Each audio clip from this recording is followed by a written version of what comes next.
سوال: قرآن و حدیث کے ہوتے ہوئے فقہ کی کیا ضرورت ہے؟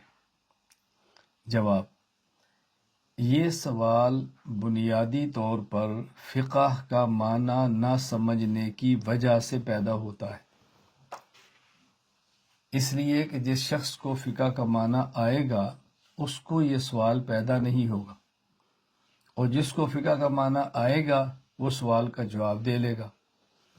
فقہ قرآن حدیث سے ثابت شدہ مسائل کو کہتے ہیں۔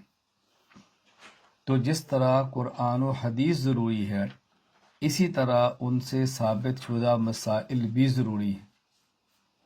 تو قرآن ہوگا، حدیث مبارک ہوگی، تو اس قرآن سے مسائل بھی ثابت ہوں گے، حدیث مبارک سے مسائل بھی ثابت ہوں گے، اور قرآن اور حدیث سے ثابت شدہ مسائل کا نام فقہ ہے۔ تو قرآن حدیث ہوتے ہوئے فقہ کی کیا ضرورت ہے؟ قرآن حدیث کی وجہ سے فقہ کی ضرورت پیش آئی ہے۔ اگر قرآن اور حدیث نہ ہوتا تو فقہ کی ضرورت کیسے پیش آتی؟ فقہ کی ضرورت آئی اس لیے پیش ہے کہ قرآن بھی ہے اور حدیث بھی ہے، لہذا جو مسائل قرآن سے ثابت ہیں، جو مسائل حدیث پاک سے ثابت ہیں، انہی ثابت شدہ مسائل کو فقہ کہتے ہیں۔ تو فقہ کوئی قرآن حدیث کے خلاف نہیں ہے، بلکہ فقہ قرآن حدیث سے ہے۔